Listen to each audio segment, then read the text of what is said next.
Welcome to Unchosen, where we use our scripture foundation in order to discuss certain topics as being led by the Spirit. So in today's topic, we're going to study, discuss, and evaluate this whole concept of the blue man. So many of you may be thinking, what does it mean when he says the blue man?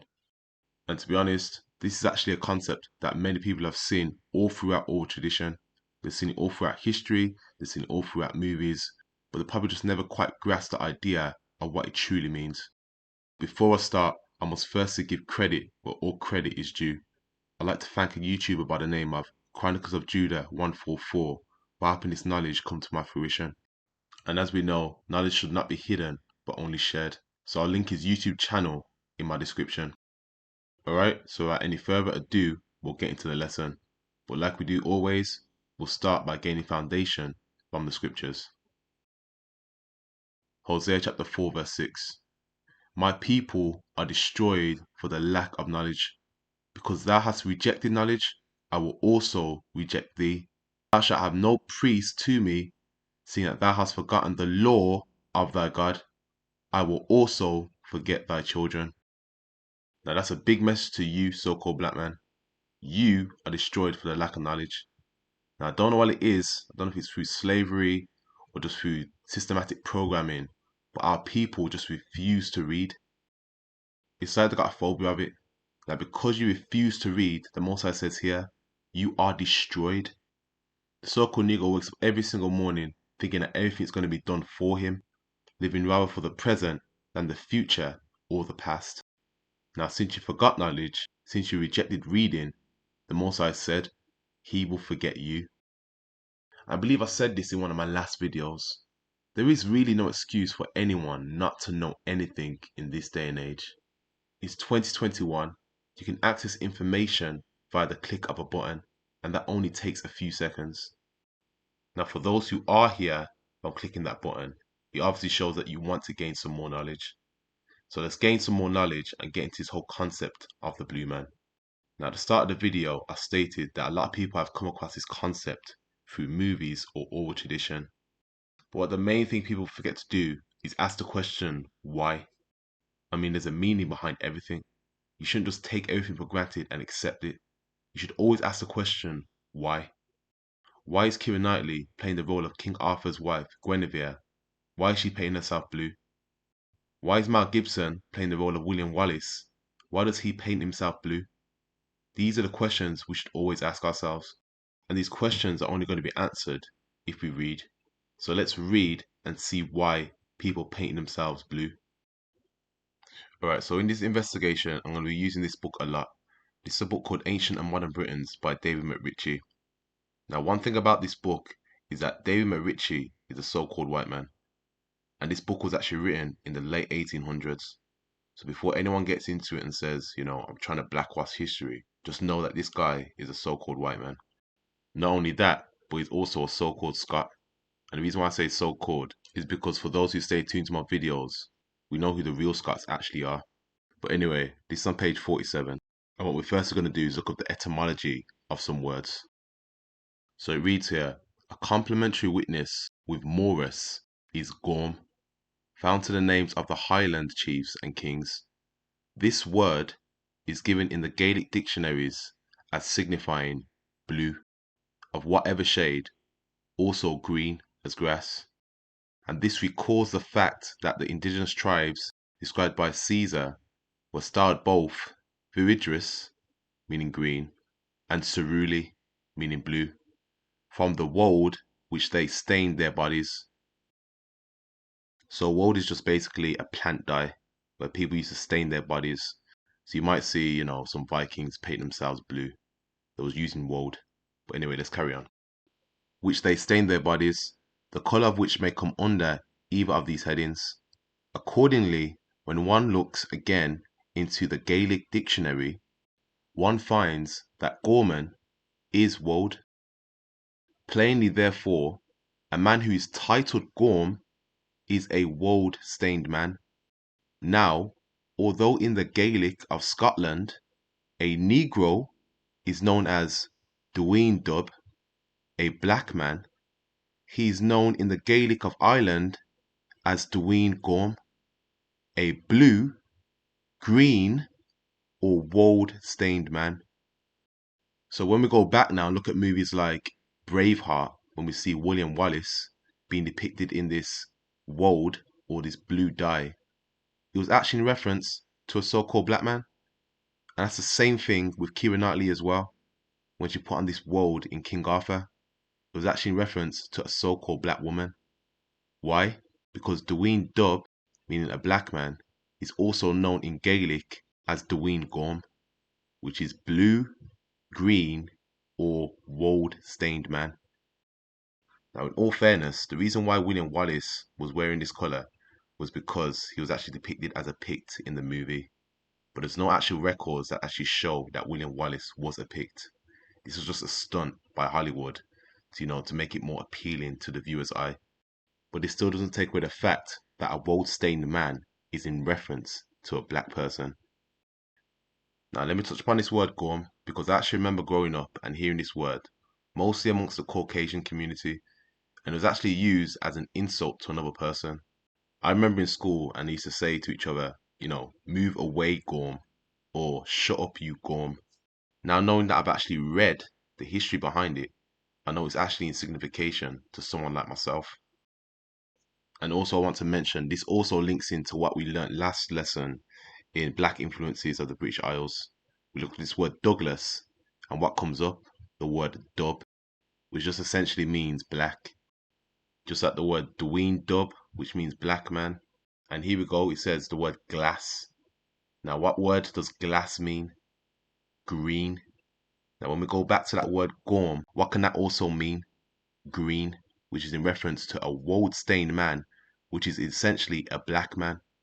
So this word Gorm, or woad-stained man, also proves that the word Douglas was in reference to black people, because Douglas's just means dark green.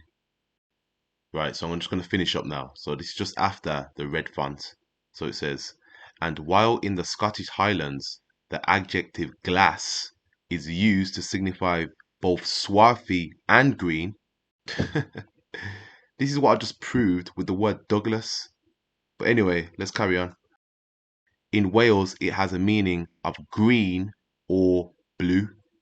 And in the latter country, Gaelic Gorm, here spelled Gwm, so Gwrm, is equivalent to brown.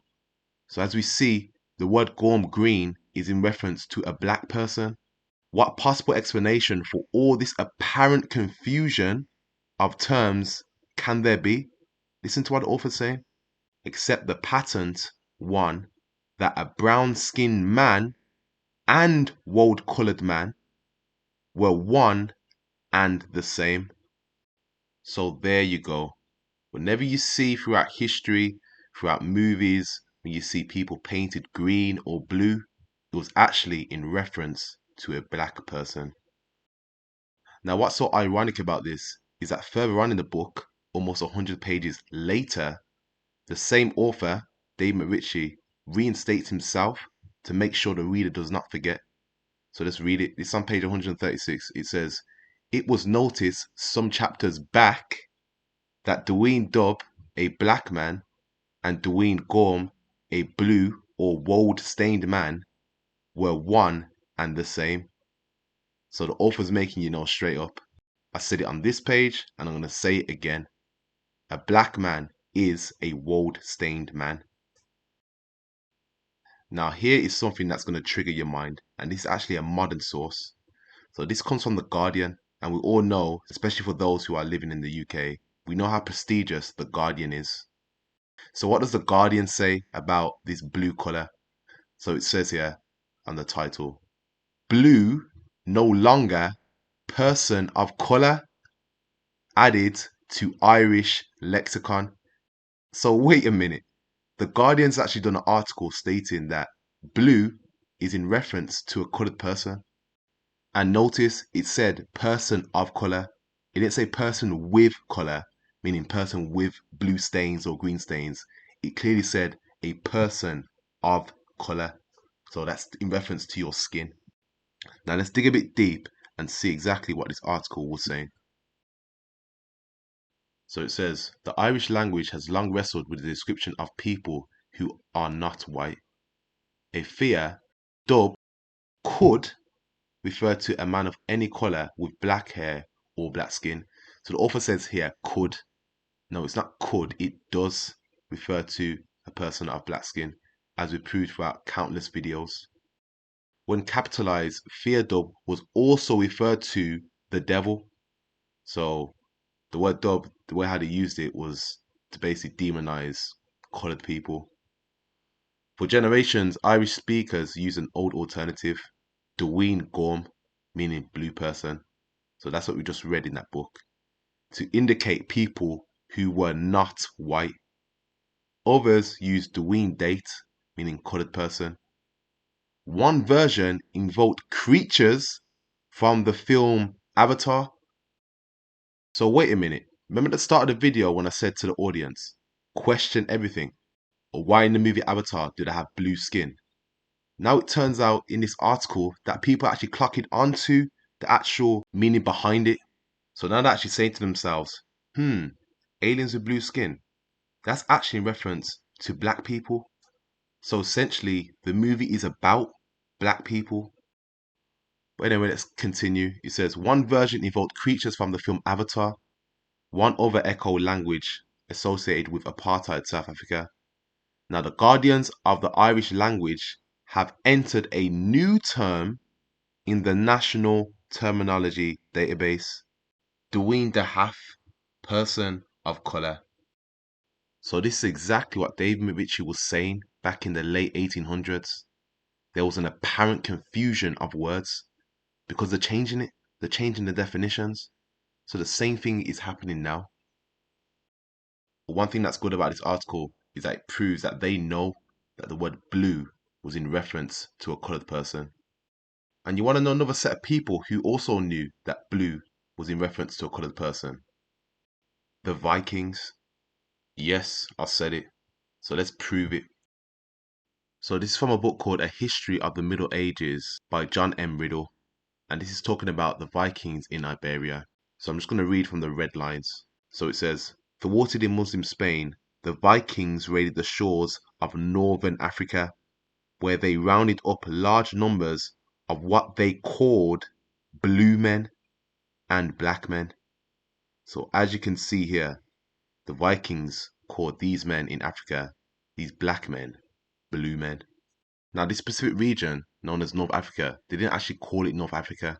They actually used it in their own tongue. Now we're going to look up the word, what they used in their own tongue, and what they refer to as North Africa.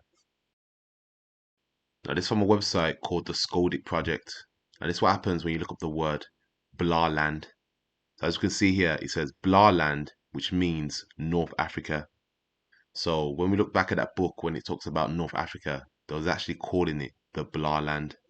So the question is, what does the word Blar mean? So let's look up the word Blar and see what it means. So this is from a website called Nordic Names. And this happens when you look up the word Blar. Now if we look down, it says in Old Norse, Blar, which means black, or it can also mean blue, dark, or black.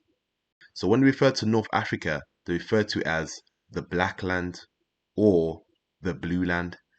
So blue and black are synonymous. So anytime Vikings used to see black men, they'll say to each other, they are called Blar men, which means black men, or in the same instance, blue men. So this is what happens when I looked at the word Blar men. And the thing is, when I looked at this word, it actually gave me the description of the word in another language. And this language was Norwegian. So what I did was I actually had to translate the words to see what it was actually saying. And this is what I found. So as you can see, I copy and pasted the words on the left hand side, which is in Norwegian, and it gave me the translation on the right hand side in English. So it says, Blar man, plural, Blar men, or in Norse, Blarmor, was the name of the Old Norsemen for people with dark skin, i.e. Negroes and Moors, i.e. North Africans.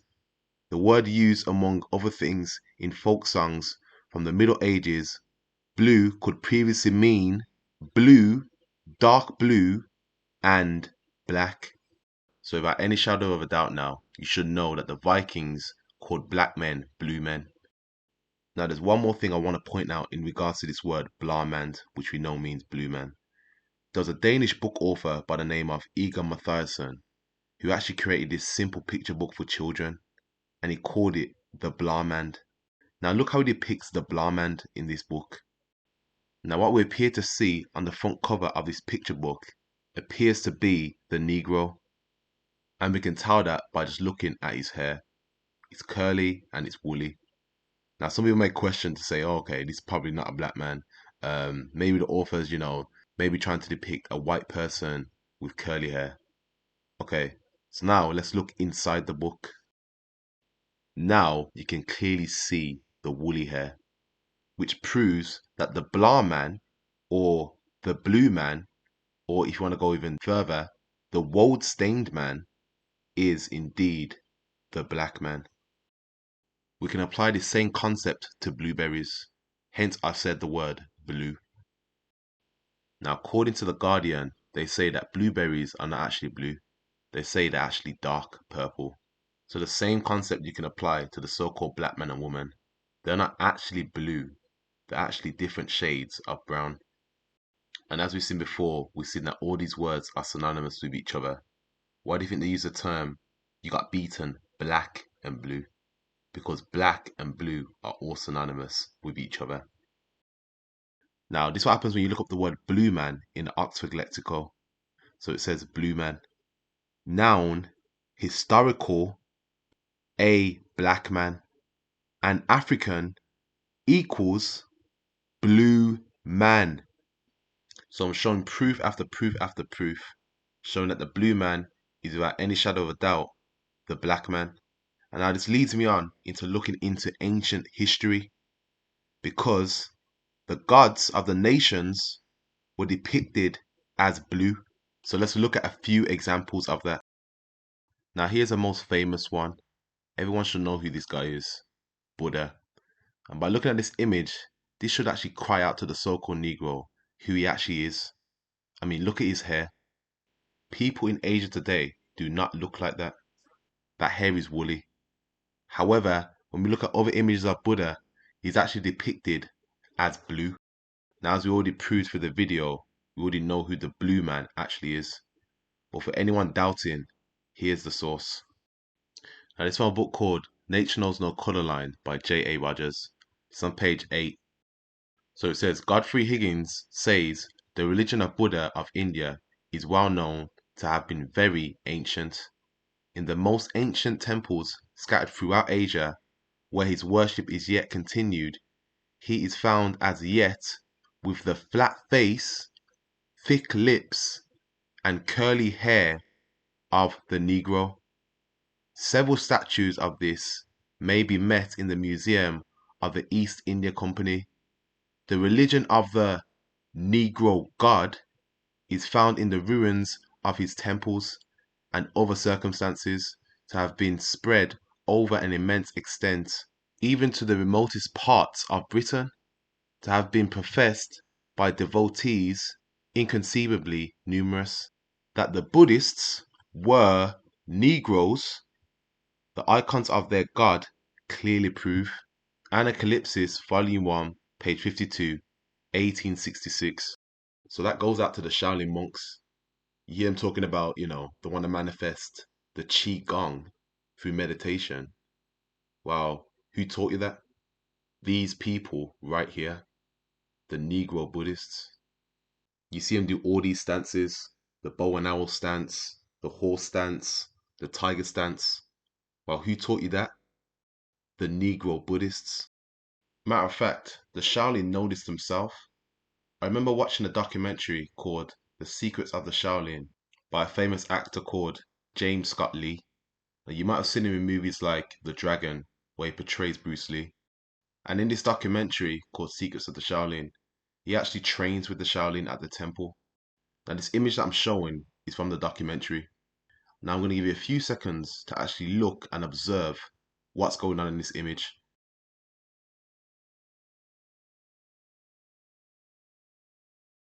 Now here's another image of what's going on behind the Shaolin. Now what can you observe?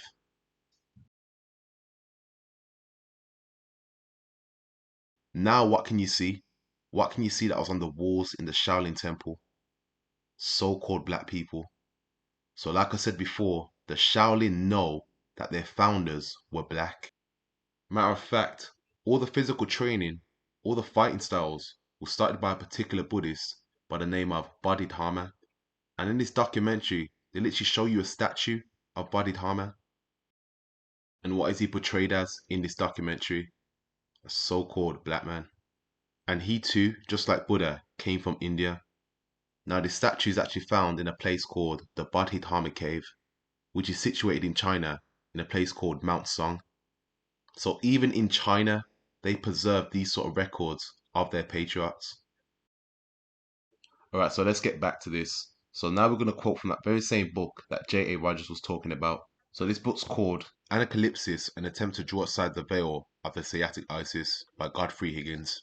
It's on page 286. It says, Colonel Wilford says it cannot reasonably be doubted that a race of Negroes had formerly preeminence in India. These were the inhabitants of India in the time of the curly-headed Buddha. So what's that saying about your original Indians? What's that saying about Buddha? It's saying they were exactly black. Alright, this is the last one, and this is on the same page, which is on page 8. It says, of one black Buddha in the case of Aurangabad, he says, its features are large, its hair curly, its whole resemblance is so much allied to that of the African as to be given origin to the opinion of some that Buddhism had an extra Indian origin. So source after source after source, proof after proof. So as we clearly read and heard, Buddha was a black man. So here's another well-known god, the Cometian god Osiris, god of the underworld. Now in this image it shows him as green. Now if you remember, green can also signify blue, which was in reference to brown-skinned people. Now here's another image of Osiris, but this time he's painted blue. Now what does this really mean about Osiris? Was he really blue? Well, let's see. So this is from that same book called Anacalypsis by Godfrey Higgins, and it's on page 136. It says, the ancient name, as we have said, was Ser or Siri, the same as Osa or Osiris, whom was always black, after whom it was called, and by whom was meant the sun. So Osiris was blue-skinned, but also known as black. So was Buddha. Now what about another famous god? Let's look at Krishna. Yet again we see blue-skinned. Now I shouldn't really have to pull a source from the countless amount of evidence I've provided. We all know that now the blue skin is in reference to black people. But either way, I'll still pull the source. It's from that very same book and it's on page 134. So it says, now that it is not a little remarkable that a dark blue tint approaching to black, as his name signifies, was the complexion of Krishna. So as you can see, that dark blue tint of Krishna's skin was approaching black. Even though he was blue skinned, he was also a black man. So it's just like that saying says, the deeper you dig into history, the darker it gets. So here's another god represented as blue. This is actually a Japanese Buddhist god known as Fudomyo, or another name for him is Akala. Now in Japan, they venerate this guy as some kind of wrathful deity that protects all living things. But as you can see through the images, they represent him as blue. But with these other statues, they also represent him with black skin. And this shows that the Japanese know the link between black and blue. He will be what you will call a gorm, or a woad-stained man. And what's ironic about this god is that the famous Japanese crime syndicate, the Yakuza, actually tattoo him on their skin. But they don't tattoo him as blue. They tattoo him with black skin, which goes to show yet again that the blue man is the black man. So here's another blue face. This is the Cometian god Ptah, which is the god of craftsmanship and architecture, where it's sometimes portrayed with blue skin and sometimes portrayed with green skin. Now, if you're very familiar with the entertainment industry, and I'm sure you are, especially if you're living in this day and age, you would actually have seen this guy on TV quite a lot. So by looking at this image, just take a few seconds to think, what on TV resembles this image of Ptah? So if you haven't guessed it already, it's actually the Oscar Awards. Now this is the same reason why the scriptures say there's nothing new under the sun, because similar trends are just being recycled back into the earth. But what is this really saying? This is saying that when an actor or actress wins an Oscar award, they're actually venerating the so-called black man as an idol. And not to sound boastful or anything, but that's something that we should not do. Because according to Exodus chapter 20 verse 4, it's actually the second commandment not to make a graven image and worship it. There's nothing else apart from the Most High what you should worship. And speaking of the entertainment industry, they already know who the blue man is. If you look at Beyonce's musical film called Black is King, she makes a man play this role of the blue man, and it's actually a so-called black man who plays this role. If you look at movies like X-Men that show blue people a lot, think of characters like Nightcrawler or Mystique or even the Apocalypse. All blue-skinned people, all meant to represent so-called black people. Matter of fact, the creator of X-Men, Stan Lee, said himself that the X-Men was based on civil rights activists. Let's read it for ourselves. It's from a website called history.com. So let's see what the title says. It says, how Stan Lee's X-Men were inspired by real-life civil rights heroes. So what real-life civil rights heroes did Stan Lee base his X-Men around? Now I'm sure some of you can guess from the top of your head, but let's read on. So it says, that metaphor extended to the characters themselves, with Professor X and his vision of harmonious human-mutant coexistence standing in for Dr. Martin Luther King, while Magneto's rigid attitude towards the defense of mutant kind reflected on the philosophy of Malcolm X. So you see, Professor X was meant to be based on Martin Luther King, and Magneto was based on Malcolm X. Reading on, it says, the Sentinels, a brand of massive mutant hunting robots, were introduced 2 years later as readers watched on TV, as black Americans were beaten and abused by white police officers. So what it's saying here was that the Sentinels in the movie were based on the police and how they used to oppress black people. And that's the thing, when you're watching the movie, you do see a lot.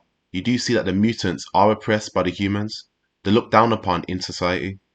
So that's the reason why Stan Lee made the comic X-Men, to see what black people were going through during the civil rights movement.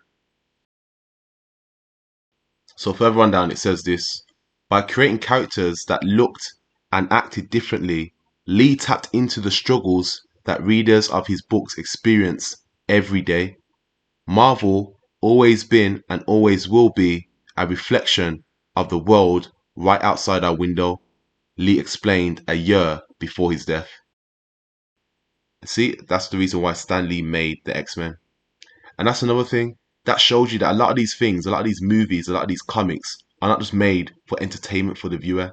There's an actual purpose and message behind it, but it's always down to the viewer and how he or she can decipher it. This is the reason why I'm analysing a lot of these things, because I know that they have a certain message behind it. Alright, so this is what Stan Lee had to say in regards to Magneto. This is found on Wikipedia when you look up the word Magneto.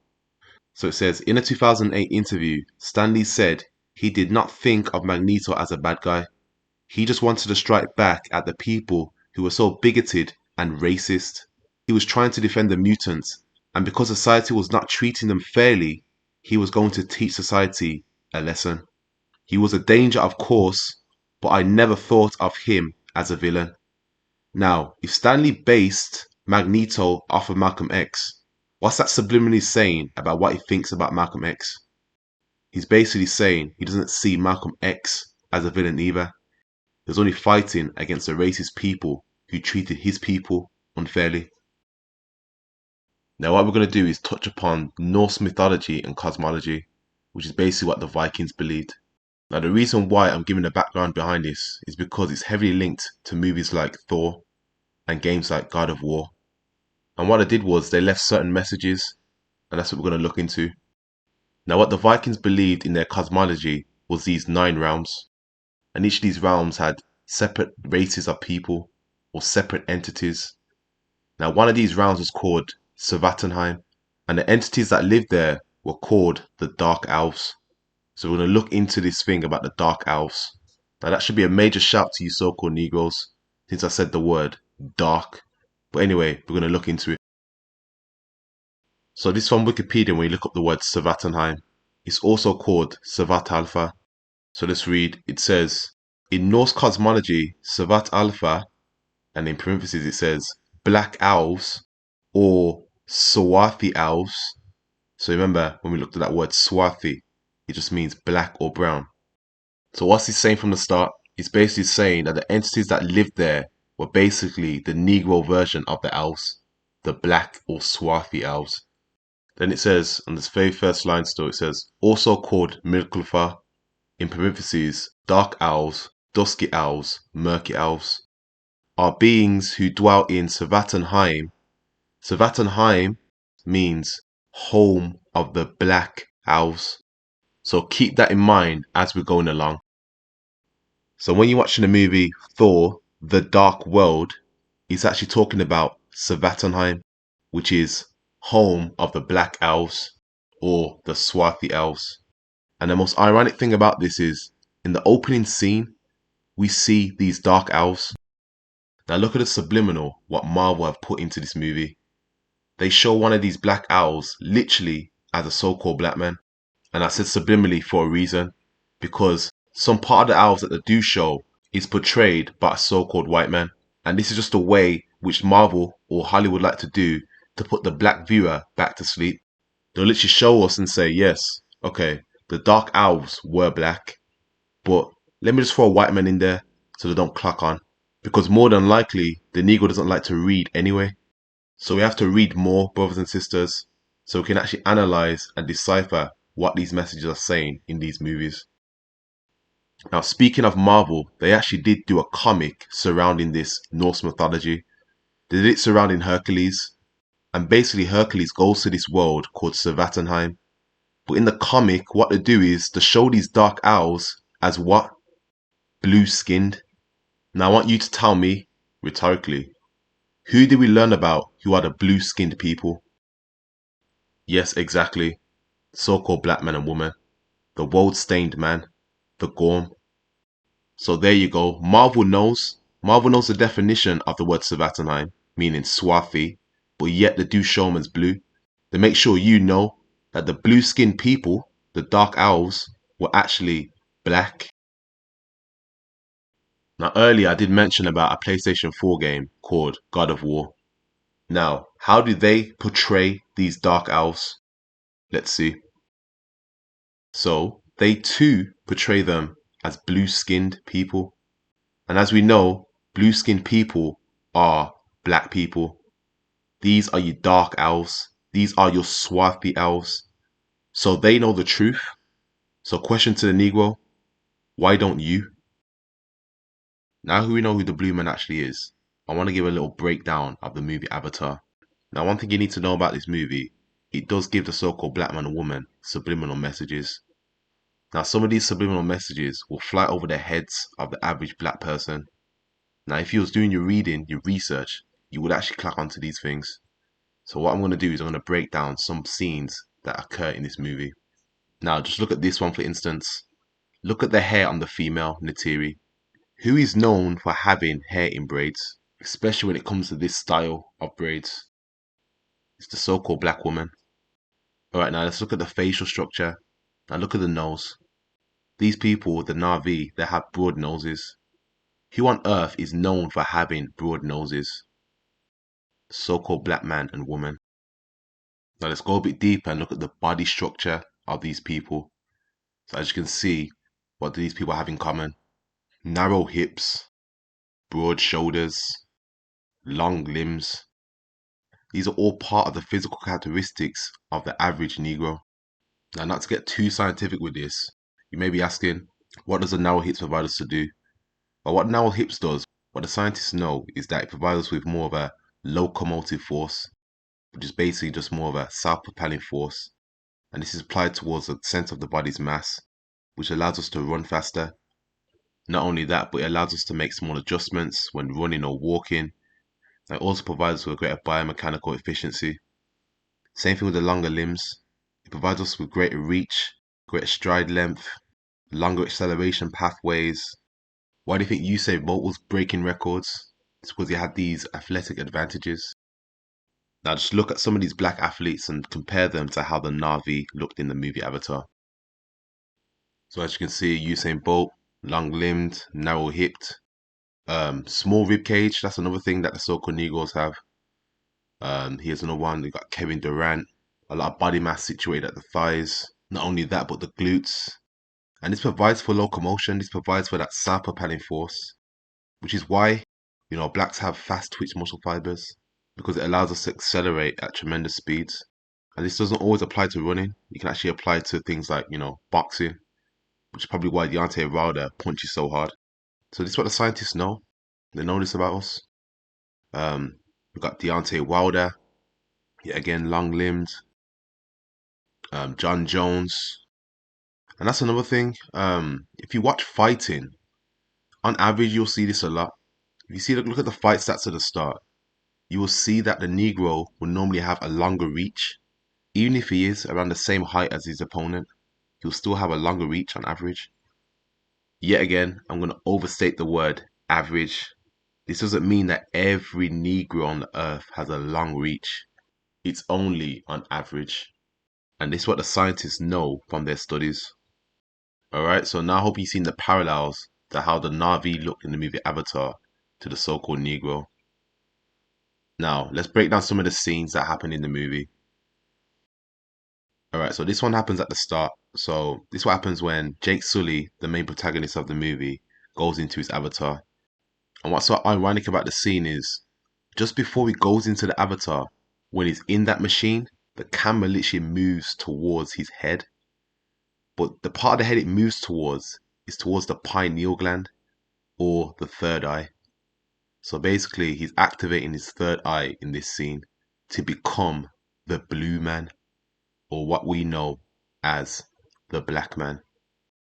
But the subliminal does not stop there. So what happens is, Jake Sully gets up in this avatar and walks outside.